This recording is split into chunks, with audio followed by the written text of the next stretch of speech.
Oh, I'm closing the lid now.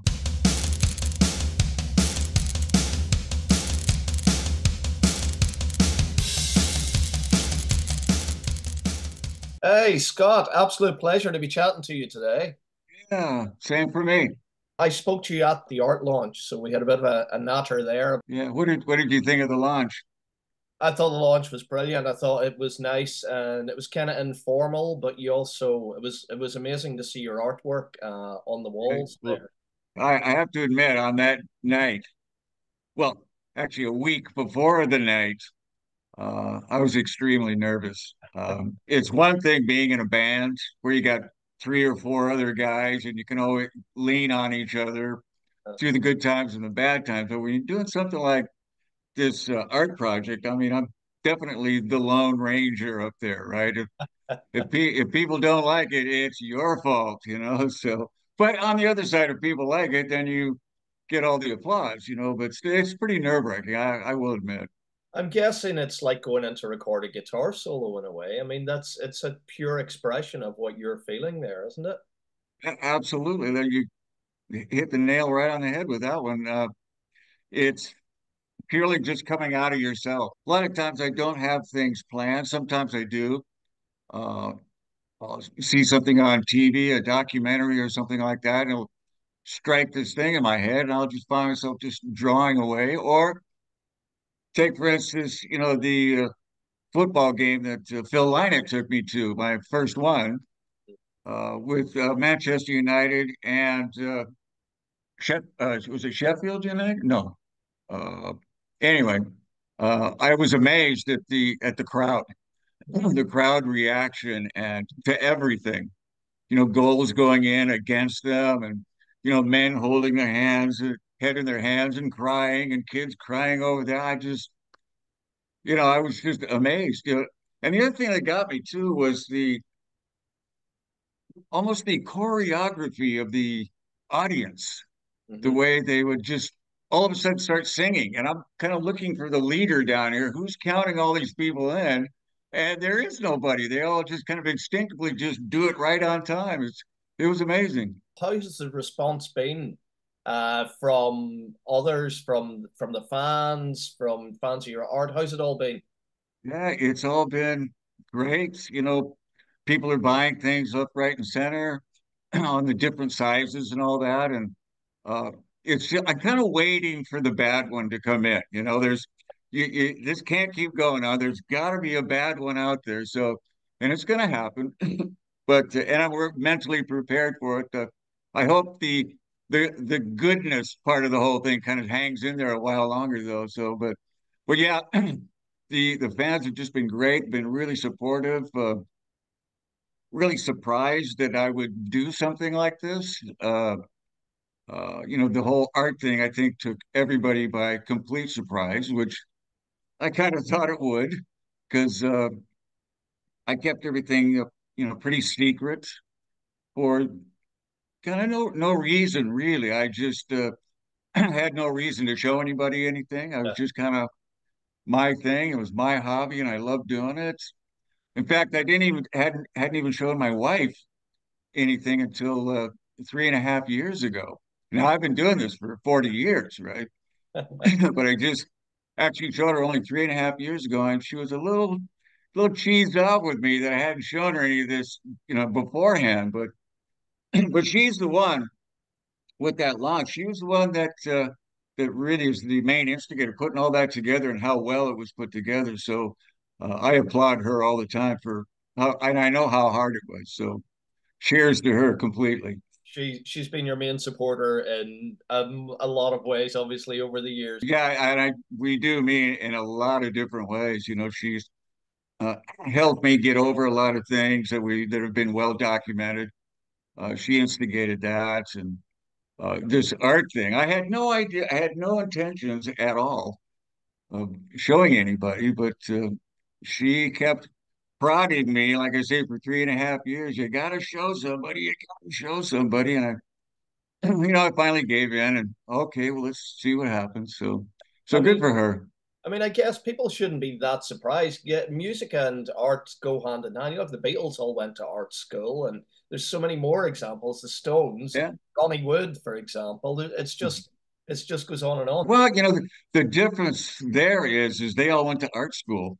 Yeah. Uh, I never had any sort of art training at all. It's just I don't know what you call it. It's just the kind of the way I play guitar. Mhm. I just kind of you teach yourself and you learn this and you learn that. You make that mistake, you got to erase the whole thing out and then try again. So yeah, the whole thing has been a 40-year learning experience, I guess. Your artwork is definitely, it's very unique. It's surrealistic. Um, what influenced that? When you're out on the road, and that's where I started a lot of these pictures was out on tour. I mean, you got to remember you're out there for something like 2 or 3 months at a time, right? And you're kind of hanging with the same 15, 20 guys for 3 months, and then you hear somebody tell a joke and you go, "Oh my God, I've already heard that 10 times. I got to get out of here." So uh, that's what I did. I just went kind of walking around Amsterdam one day and saw an art shop that looked really intriguing. The way they had displayed the whole thing, I thought looked really cool. So, I walked in, I had no intention on buying anything. And about a half hour, 45 minutes later, I walked out with two sketch pads and a couple of tins of pencils and erasers and all that, and kind of went straight back to the hotel and just started drawing away there. So that's kind of how it started, really. Just And kind of wanting to break away from the herd. so a piece like Curiosity, which you've said you started on the road around that kind of early 80s period. If I, you look at Thin Lizzy history, you had Brian Robertson's out, Gary Moore's in, then Gary Moore's gone, then Snowy White's in, and then there's maybe solo albums going on. And it seems utterly chaotic in Thin Lizzy at that period. Am I right about that? yeah, I mean, I'm going to have to agree with you. It's seems like every time I turned around, there was somebody new over on the right-hand side. Who the hell is that guy? But yeah, you're right. There was a lot of pressure. A lot of it was put on me because I was the guy that stayed there the whole time. I was the guy that Phil always said, we can put the candidates in front of you, but you've got to be the guy that chooses who's going to be on the right hand side because it's going to be you that's going to be working most closely with the guy on the right hand side. So Phil always made sure that it was my choice to choose who was ever up there. And I thought I actually chose pretty well. Maybe not on the stability part, but on the talent part, I think I chose really well. I think we all chose some really great guys to be in Thin Lizzy. Yeah, it's like you say, you were always there that whole time, and you were drawing through that period. And one of my favorites that you've done is Pain. Well, it's kind of what we were talking about a lot of the pressure that I was under. I got to the point where I was starting to get these headaches, and they're called cluster headaches. Now, anybody who out there does it, if they don't know what a cluster headache is, it is like the granddaddy of the migraine headache. In fact, the nickname for it is the suicide headache. Great, huh? Yeah. So, and the pain is just unbelievable. You can't get away from it. Um, so it left a real indelible stamp on me. I did the one that you're talking about, the one that you've seen, and it pretty much shows the bone going through the eye and the ear and all that, because that's where the main pain was coming from. And like the skin on it is all messed up because you feel like you just are looking terrible the whole time because you're in such pain, right? But but the weird thing was, is I talked to this doctor one day, and I said, if I'm on tour and I get these headaches, there's no way that I could walk out on stage and perform, especially with that, you know, the epic noise that's coming off your amplifiers and all that. I said I just couldn't take it. But thankfully, I don't get them while I'm out on tour. And the doctor said a really interesting thing. He said, the brain is a pretty fascinating organ because what it'll do, it'll know that it knows that you're under pressure, but it kind of puts this protective film over you, right? Like a shell, right?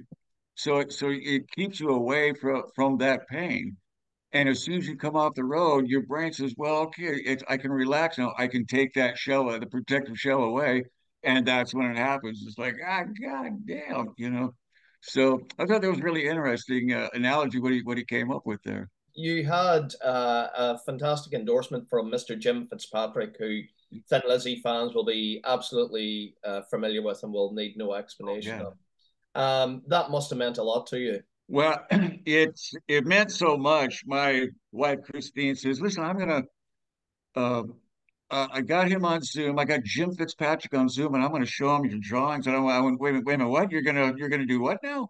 She goes, yeah, Jim's kind of interested to see just what you're doing. I said, well, wait, I can't be in the room.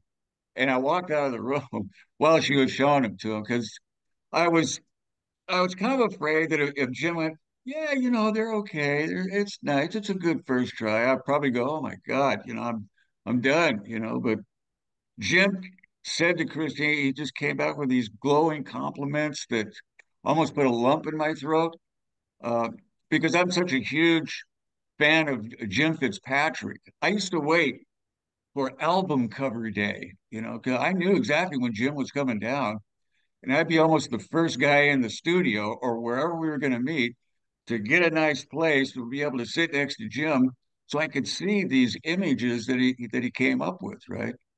And it always kind of blew my head up. He was always given like, okay, Jim, here's the title to this album. We need a album cover for it. It's called Jailbreak, right? Mhm. Now, I don't know how he came up with the image that he did, but oh, and I guess he was showing some liner notes on the back that get a little science fictiony, right? Yeah, So he took all that on board, and he just came up with this epic figure, this overlord kind of guy that's yeah, holding this electric ball or whatever. It's just amazing.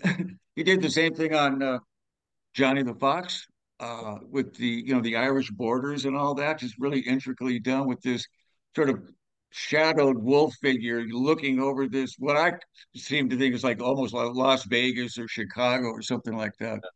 I just thought the atmosphere in that picture was just incredible. And he kept doing it time after time after time, Black Rose. It's a simple idea. It's just a black rose. It's got blood drops on it.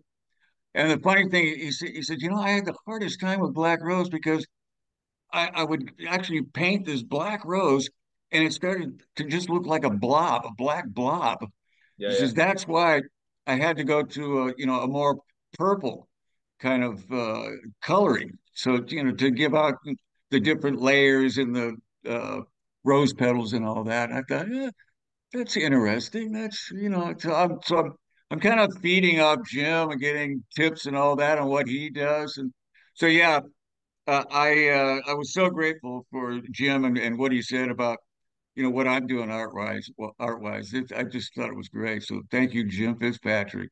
Did he submit a cover for Thunder and Lightning that wasn't used? Were you disappointed with that album cover yourself? Now that's a good point. I can't remember him actually drawing a thunder and lightning. And I can't, for the life of me, understand why we would not want to use it. I mean, we've used everything else and fell in love with it, but we'll have to make a phone call to Jim and see what he says on that. There's so much I could talk to you about Thin Lizzy, but I wanted to talk to you about the single Dedication. The record company found this demo Mm-hmm. of Dedication, and they said, "Yeah, well, we're thinking of putting it on this compilation album." And I thought, okay, well, let me have a listen to this. And I listened to it, and you could tell it's a demo. Oh my God, you could really tell. I mean, things were a little out of tune here, but Phil's vocal was great, his bass playing was great, but little out of tune guitars, or there was a missed, drum beat here or there, right? And I said, let me go in and kind of re-record just a basic track, right? And I'll put I'll put the lead guitar down and all that, right? And I had Brian Downey come in, do the basic track with me, and I, did the lead guitar bits. But the funny thing, it wasn't finished, right? This song wasn't finished, and I came in the next day, and the record company had gone down and taken the tape. That's it. We can't spend any more money on this. It's done, it's good enough, right? Which kind of, what's going that kind of cheesed me off a little bit, right? But it worked out well. Like you say, it's a good song, and I loved what Phil did. I loved what everybody did on it. So yeah, I'm glad you brought that up. But I know Gary was involved, or was he involved? Does he play on it? I know his name has come up on it. I can't remember him being involved at all on that one. I I mean, I try to give credit where credit's due on everything that oh, of course, Thin yeah. Lizzy has done. Yeah, I can't really remember him being there or writing anything on it. So maybe he did. I don't know. Well, I think it's one of the great lost Thin Lizzy tracks. I know Lawrence wrote it and all this kind of stuff, and there's maybe a Yeah, bit, but I think it's one of those great tracks. A and couple of he's a tracks, good player too. yeah. But I mean, there's a couple of tracks that like whenever you revive Thin Lizzy with even with John Sykes and then into the Ricky Warwick era, that never really got played. And I'm thinking, yeah, Dedication, Killer on the Loose, Chinatown. I mean, they're underrated tracks, aren't they? Yeah, you're you're absolutely right. There are. I mean, the catalog is so damn huge with Thin Lizzy of possible songs that we could play. I mean, we could literally be up there for 3.5, even 4 hours playing these songs, right?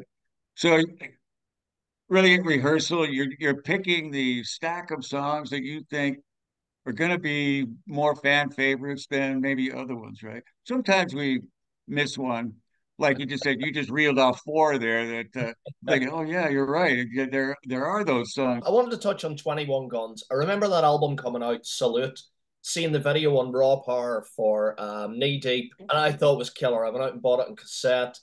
Um, Right. and then Kurt Cobain happens. Do you think that's what stalled things? Because it was quite a, let's call it like on the glammier side of things, it was of the time record. Did grunge Yeah. kind of kill the chance 21 Guns had? Killed us stone dead, Ian. I mean, it just killed us, right?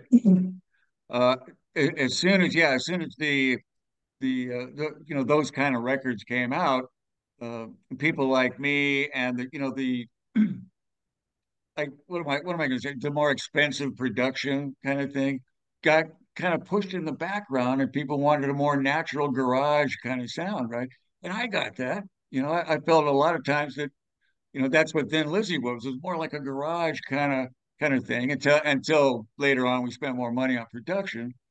But yeah, it was amazing because I love that album. We all put our heart and soul into that album. We thought had come up with a really good piece of work, and nothing happened with it. I think it sold maybe 100,000 copies, something like that, and which is not bad, but still, we were kind of hoping for more. So thanks, Kurt Cobain.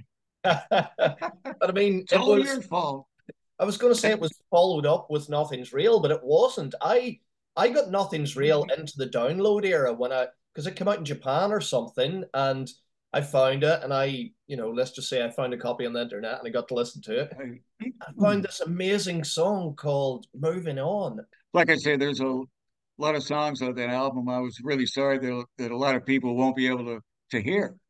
Yeah. Uh, so it's one of those things in life where you put so much work into something, and you feel that this is really going to be great, and hopefully people are going to love this thing, and then the rug gets pulled under your feet and it's kind of over with. Yeah. I remember going to the record company in England, and a couple of the A&R guys there go, yeah, you got to stick with just promoting this in America. I mean, the sound is just a little too American for over here. And I thought, is that such a thing?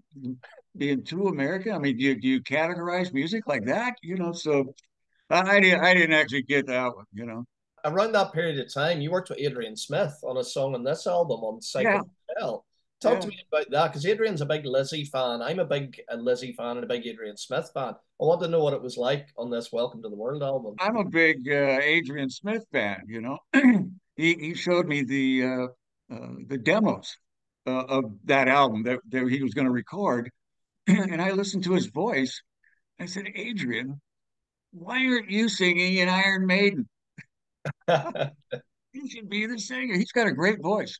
Forget about being a great guitar player, which he is, man. This guy can sing. And he said to me, he says, no, that's way too much pressure, way too much being the front man, having to talk to everybody every single night. No, no, no, no. I'm good with just playing guitar. And, I kind of got that because, watching Phil every night, the way he could shrink the audience down, no matter how big the arena was, he could shrink it down, right? And include everybody into it. And that's a real art form to be able to do something like that, right? And it takes a long time for most people to actually learn how to do the most front men, how to learn how to do that. So I got what Adrian was saying, but still, I still think Adrian Smith ought to get out there and do some singing, do a little more recording, do more singing. Speaking of a little more recording, I'm hoping that you're going to answer this with a no. Is the guitar put down for good? Have you, or are you going to be getting out there again, either with Lizzy or something of your own, or is there, a, or is it all about the art now? Right. No, no, it's I want to try to make it 50-50. 50% art, 50% music. I don't think I could ever really actually put the guitar down. That would be, I think I would get too depressed if I did something like that, right? But I would love to put Lizzie back together again. The problem is the whole COVID thing just put a huge slash into everybody's, ideas of, how we were going to progress. Because everybody that I want to be in that band representing Thin Lizzy, they're all in, extremely well-known bands, and they're out on the road because they were off the road for like 2 years. So was I. But this is their band that pays the mortgage and pays the food bills and all that, right? So I gotta understand all that, and I do, right? So I have to wait a little while longer till all that kind of calms down a lot, and make it so these guys are off the road and feel comfortable about spending more time out on the road with me, which in the past has been pretty easy. But like I said, the damn COVID thing really put a kink in that armor. So hopefully maybe next year. And I would love to bring this over to Ireland if at all possible. I've only scratched the surface. I'm a guitar I player know. myself, and yeah, and obviously you want to concentrate on what you're doing now. You can't be going. So, what was it like recording Jailbreak? I don't even know if I can remember that. I'm Yeah. doing I'm doing a book right now with Omnibus publication, and the guy who's the journalist that's writing it is a Thin Lizzy fan, right? So I have to kind of rely on him. So chronologically, how did that go? And he'll tell me, oh, that's right. Because it's been like 50 years now, so you can't remember all of it. So but I'm glad to have you on my side there to remind me about certain things. Is that for an autobiography? I That's what. think I think it's tentatively titled "The Guy on the Left." Was Robinson really a friggin' nightmare? I look at myself, I look at how things are and go, he's never been asked to join Thin Lizzy. Said, We've talked about that a lot in the book, and I'm trying to make everybody understand that Brian Robinson was a really good friend of mine, and it was he and Phil that just couldn't get along. They were just butting heads all the time, and you knew at some point this whole thing was just going to blow up between those two guys, right? And I was always the referee. All right, let's come on, guys, let's keep it apart here. Let's keep it clean. I was that guy. But after a while, poor old Brian, as much as I loved him, just kind of did that one thing too many, and I couldn't defend him any longer, and he was gone. So it's a well, shame. He was such a great player. I've overran already, so but I can talk to you all day. But before we wrap up, then the prints are available at scottgorhamworld.com. You can Right? pick them up there. What's in your immediate future then? Are you going to be doing some more artwork? Are you going to be chilling out, or what's happening for Scott Gorham? Well, you got to remember, I've been doing this for 40 years now, right? So I've got a whole kind of library of stuff. The six that they're on the website is just kind of just to show everybody, what this guy can do, what the style is and all that. Mhm. And we're just now talking about putting another couple of pieces on the website uh, in different forms, in different sizes, and all that. Right now, I've got the feeling that some of them are a little too big and maybe a little too pricey for some people. So we're gonna, bring the sizes down and with the price too, so everybody can jump in and have a good time with them.